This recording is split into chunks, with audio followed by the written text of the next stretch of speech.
નમસ્કાર વિદ્યાર્થી મિત્રો, સ્વાગત છે આપનું ગુજરાતી પાઠશાલામાં। આજે આપણે જોઈએ ધોરણ 10 ગુજરાતી પ્રશ્નપત્ર 3 આઈડિયલ છે એનું પ્રશ્નપત્ર 3 જોવાના છીએ। ગાલા અસાઇનમેન્ટનું સોલ્યુશન આ ચેનલ પર મૂકવામાં આવેલું છે। તમે જો હજુ સુધી આ ચેનલને સબસ્ક્રાઇબ ન કરી હોય તો સબસ્ક્રાઇબ કરી દો અને બાજુમાં રહેલો બેલ આઇકોન દબાવો, જેનાથી આવનાર આઈડિયલના સોલ્યુશન પણ તમને તરત મળતા રહે। જોઈએ વિભાગ એ ગદ્ય વિભાગ। નીચેના જોડકા યોગ્ય રીતે જોડીને ફરીથી લખો। ગદ્ય કૃતિ અને સાહિત્ય પ્રકાર આપેલો છે। પહેલું છે ડાંગવનો અને, તેનો સાહિત્ય પ્રકાર છે સી એટલે કે નિબંધ। રેસનો ઘોડો એમાં આવશે ડી નવલિકા। ગતિભંગ એમાં આવશે એ લઘુ કથા। હિમાલયમાં એક સાહસ બી પ્રવાસ। આગળનો પ્રશ્ન જોઈએ। નીચે આપેલા વિકલ્પોમાંથી યોગ્ય વિકલ્પ પસંદ કરી ખાલી જગ્યાઓ પૂરો। લાલ કાર્પેટના રાજમાર્ગે દોડીને મળવા જતા સૂર્ય ગાયબ થઈ જાય છે। બીજો પ્રશ્ન, ખેતર વેચાતું લેવા જીવલાએ બાપુ પાસેથી 300 રૂપિયા વ્યાજે લીધેલા। 7 ખાલી જગ્યાના ખોળામાં બાળક રૂપે તેજપુંજ ઝૂલવા લાગ્યો દેવકી। ખાલી જગ્યાને ટેકે ગગન તરફ મોં કરીને ડુંગર ઊભો રહી ગયો લાકડી। ક નીચે આપેલા પ્રશ્નોના એક એક વાક્યમાં ઉત્તર લખો। મનુષ્યાત્મા શાના જેવો છે? મનુષ્યાત્મા મૂલ્યવાન ઘી જેવો છે। 10 ખાવા પીવાની બાબતમાં કોણ બેદરકાર છે? ખાવા પીવાની બાબતમાં ભણેલા અને અભણ બંને લોકો બેદરકાર છે। ડ નીચે આપેલા પ્રશ્નોના 3-4 વાક્યોમાં ઉત્તર લખો, ગમે તે બે। રાજકોટથી છત્રી લેવા જવાની વાત સૌને મૂર્ખાઈ ભરી લાગતી હતી કારણ કે, રાજકોટથી છત્રી લેવા જવાની વાત સૌને મૂર્ખાઈ ભરી લાગતી હતી કારણ કે રાજકોટ જવાનું બસ ભાડું ઓછામાં ઓછું 250 રૂપિયા થાય તેમ હતું। વધુમાં રિક્ષાઓનું ભાડું તથા ચા પાણી નાસ્તા વગેરેનો ખર્ચ થાય। આ વધારાનો ખર્ચ ઉમેરીએ તો 300 થી 350 રૂપિયાનો ખર્ચો થઈ જાય। 12 લેણદાર અને દેણદારના આવકારમાં રહેલો વિરોધાભાસ જણાવો। લેણદારને ત્યાં ગરીબ દેવદાર જીવલો જાય તો એ પોતાની સાથે પછેડીમાં બાંધી લાવેલ નાગલીનો રોટલો ઓટલે બેસીને ઓશિયાળાની જેમ ખાય। જોકે લેખકના બા તેને અથાણું ને થોડી દાળ આપે, પરંતુ લેણદારનો દીકરો ઉઘરાણીએ જાય ત્યારે દેણદાર જીવલાને ઘેર એને શીરો જમવાનો હક। 80 કૃષ્ણ જન્મની કઈ તરકીબ રચી હતી તે જણાવો। રાત્રિના બરાબર 12 વાગ્યે કિનખાબનો પડદો ખુલે, આકાશમાંથી તેજનો પુંજ અવતરતાની સાથે ઝબકારો થાય, તેની સાથે દેવકીના ખોળામાં બાળક જોવા મળે। કારાગૃહમાં અંજવાળું પથરાઈ જાય, સાથે જ એકાએક ઝાલર, મંજીરા, કાંસા અને શંખનો ધ્વનિ સંભળાય। બિભાસના સૂર વાતાવરણને વધુ મનભાવન બનાવે, એવી 80 વીજળીની મદદથી કૃષ્ણ જન્મની કરામત રચી હતી। ઈ નીચેના પ્રશ્નોના 10-12 વાક્યોમાં મુદ્દાસર ઉત્તર લખો। રેસનો ઘોડો નવલિકાના આધારે બાળકના ઘડતરમાં અડચણરૂપ બનતા પરિબળોની ચર્ચા કરો। રેસનો ઘોડો વાર્તામાં બાળકના ઘડતરમાં અડચણરૂપ બનતા કેટલાક નીચે મુજબના પરિબળો નજરે પડે છે। વાર્તામાં વિનુકાકા માને છે કે બાળકરૂપી મૂર્તિને બાળપણથી જ કંડારવી પડે છે, બાળપણથી જ નિશાન ઊંચું રાખવું જોઈએ। એમની આ વાત ખોટી નથી, પણ તેમ કરવા છતાં બાળકોને રેસના ઘોડાની જેમ સ્પર્ધા માટે દોડતા કરવા, હરીફાઈમાં ચંદ્રક લાવે તે માટે તેના પર દબાણ કર્યા કરવું। બાળક માંદું પડે તો તેને દવા લઈને પણ તે કમ્પ્યુટર ક્લાસમાં જાય તેવો આગ્રહ રાખવો। અભ્યાસમાં તેને કયા વિષયમાં ઉચ્ચ ડિગ્રી મેળવવી આ બધું વડીલો જ નક્કી કરે, જેવા પરિબળો બાળકના ઘડતરમાં અડચણરૂપ બને છે। બાળકને અભ્યાસ માટે વારંવાર ટોકટોક કર્યા કરવું અને અન્યની સામે ઉતારી પાડવું વગેરે બાબતો પણ બાળ વિકાસમાં નડતરરૂપ બને છે। બાળકને પોતાનો ગમો અણગમો વ્યક્ત કરવાની સ્વતંત્રતા જ રહેતી નથી। મુક્ત થઈને મેદાનમાં રમવા જવું કે બગીચામાં ફરવા જવું, અન્ય બાળ મિત્રો સાથે રમવું, નિર્દોષ અને નિર્ભેળ આનંદ કરવો, થોડા તોફાન મસ્તી પણ કરવા જેવી બાળ સહજ પ્રવૃત્તિઓથી બાળકને વંચિત રાખવામાં આવે છે। આથી બાળકનો યોગ્ય કુદરતી વિકાસ થતો નથી। 15 લેખકે વર્ણવેલું હિમાલયનું સૌંદર્ય તમારા શબ્દોમાં લખો। હિમાલયની સુંદરતા અવિસ્મરણીય છે। ઊંચા ઊંચા શિખરો પર હિમનો મુગટ શિખરની શોભાને ભવ્યતામાં વધારો કરતા રહે, તો બીજી બાજુ ઉપર જવા માટેના રસ્તાની બીજી બાજુ સાંકડી અને લગભગ નિર્જન ખીણ આપણા પર્વતારોહણ માટેના ઉત્સાહ, ઉમંગ અને હિંમતને પડકાર આપે તેવા ડરામણા અને ભયંકર લાગે. હિમ પડવાથી ત્યાંથી પસાર થતી હિમ નદીઓ ભયાનક લપસણી થઈ જાય.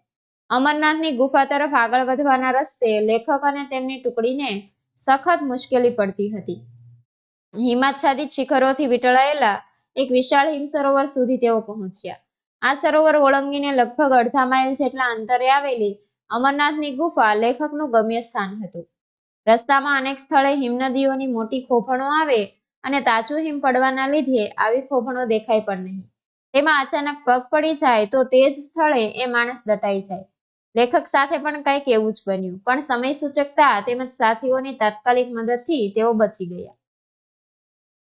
16 ઢેલઘોડીની વફાદારી અને ખાનદાની વિગતે વર્ણવો. આંબા પટેલ ઢેલઘોડી પર સવાર થઈને મામાને ઘરેથી પોતાના ઘરે જવા ઉપડ્યા. ચોમાસાના દિવસો હોવાથી વરસાદને કારણે શેત્રુંજી નદીમાં ઘોડાપૂર આવ્યું હતું. આંબા પટેલને શેત્રુંજી નદી ઓળંગીને સામે પાર કેવી રીતે જવું એની દુવિધા હતી. મામાને ત્યાં પાછા જવાય તેમ નહોતું અને ઘેર પહોંચ્યા વિના છૂટકો નહોતો. એમ વિચારીને આંબા પટેલે કેડસ બાંધીને ઘોડીને એડી મારી અને થોડી છલાંગ મારી શેત્રુંજી નદીમાં ખાબકી. પરંતુ નદીમાં પાણીનું વહેણ ભારે હતું. ઢેલ ઘોડી સઘળી તાકાત ભેગી કરી કાંઠા સુધી પહોંચી ગઈ, પણ ઘોડીને ત્યાં જ આભાસ થયો કે તેના માલિક પાણીમાં રહી ગયો છે.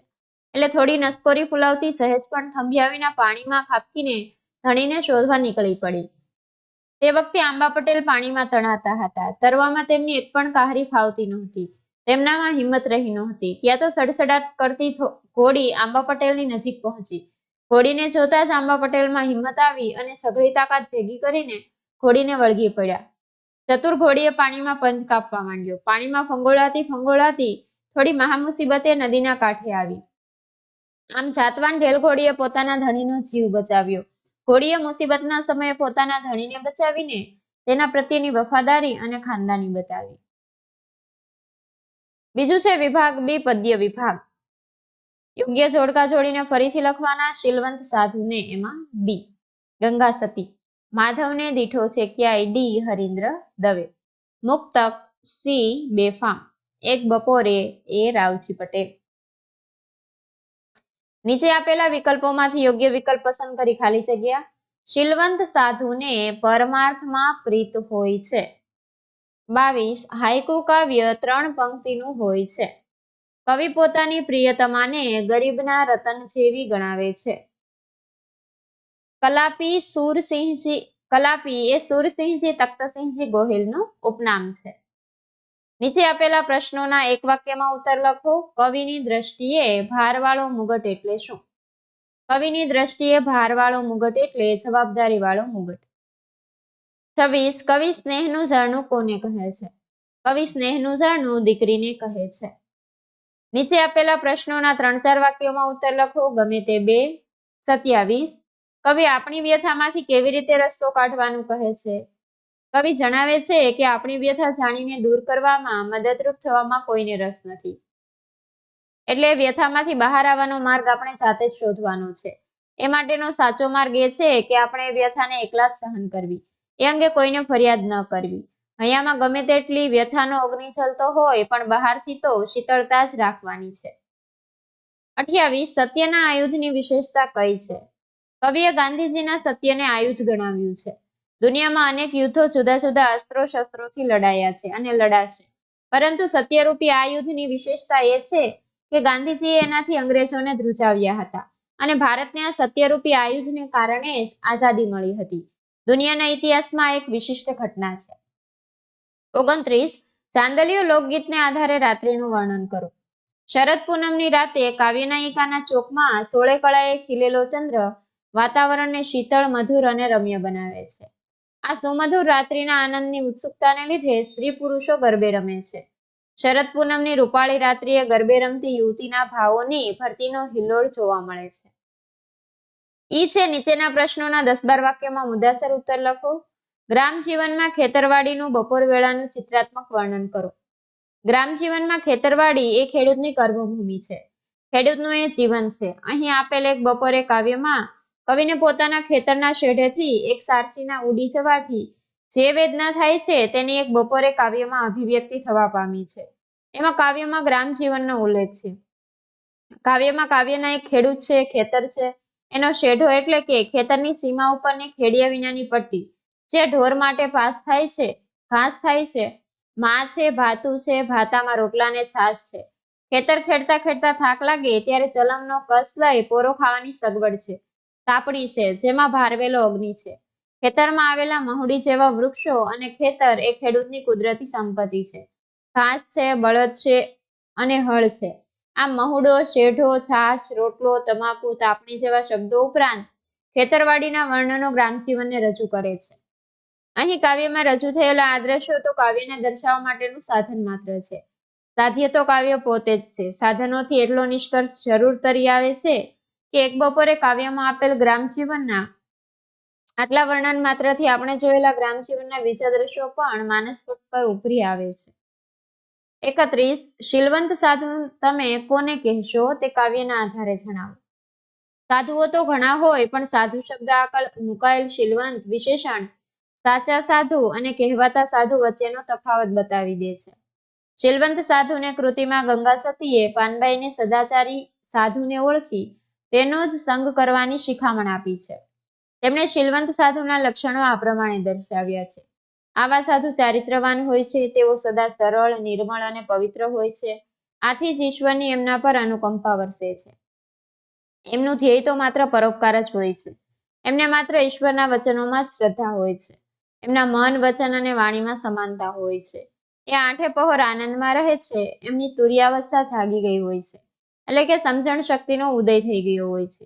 એ નિર્મોહી હોય છે. આવા સંતનો સંગ કરવાથી જ ભવસાગર તરી જવાય છે. 32. માધવને મેળવવા માટેની સૂરની તીવ્ર ઉત્કંઠા તમારા શબ્દોમાં જણાવો. વાસળીનો સૂર તીવ્ર ઉત્કંઠા સાથે કૃષ્ણની શોધ આદરે છે. માધવને દીઠો છે ક્યાંય ગીતની ધ્રુવ પંક્તિ છે. આમ તો સૂર અને કૃષ્ણ વચ્ચે કદી ન છૂટો પાડી શકાય તેવો સંબંધ છે. સૂરને માધવને શોધવાની તીવ્ર ઈચ્છા છે. તેથી તે તેની સાથે જોડાયેલા બધા સજીવ નિર્જીવ પાસે જઈને પ્રશ્ન પૂછે છે. માધવને દીઠો છે ક્યાંય? પ્રશ્ન પૂછવામાં વ્યાકુળતા છે. કૃષ્ણ ક્યાંકથી તો મળી જ જશે એવી એને શ્રદ્ધા છે. ધૂળ કે જે કૃષ્ણની ચરણરજથી પવિત્ર થયેલી છે, એને સૌથી પહેલા પૂછે છે. ધૂળ પાસેથી કઈ ઉત્તર મળતો નથી. ત્યાંથી આગળ યમુનાના વહેણને પૂછે છે. પણ યમુનાના વહેણને મૂંગા જોઈને અને રાધાની આંખને ઉદાસ જોઈને નિરાશ થઈ જાય છે. ત્યાં પણ માધવ નથી. સાંજના સમયે પવનની ઠંડી લહેર સૂરના હૃદયને વ્યાકુળ બનાવી દે છે. તે પણ કૃષ્ણ વિરહમાં ઉદાસ હતી. વહી જતી સાંજનો ઉજાસ ઉદાસ હતો. સૂરની વિહવળતા વધી ગઈ. સૂરને હવે થાય છે કે ભલે કૃષ્ણ ના મળે, એમનું મોરપીંછ મળી જાય તો એ કૃષ્ણ મળ્યા બરાબર જ છે. આકાશનો ચંદ્ર પણ વ્યાકુળ એવા સૂરને શ્યામ સમજે છે. વિદ્યાર્થી મિત્રો, અહીં આઈડલ પ્રશ્નપત્ર 3 નો વિભાગ A અને B પૂરો થાય છે. જો તમને વિડીયો પસંદ આવ્યો હોય તો લાઈક કરજો અને અમારી ચેનલને સબસ્ક્રાઇબ કરવાનું ભૂલતા નહીં. વિડીયો જોવા બદલ આભાર.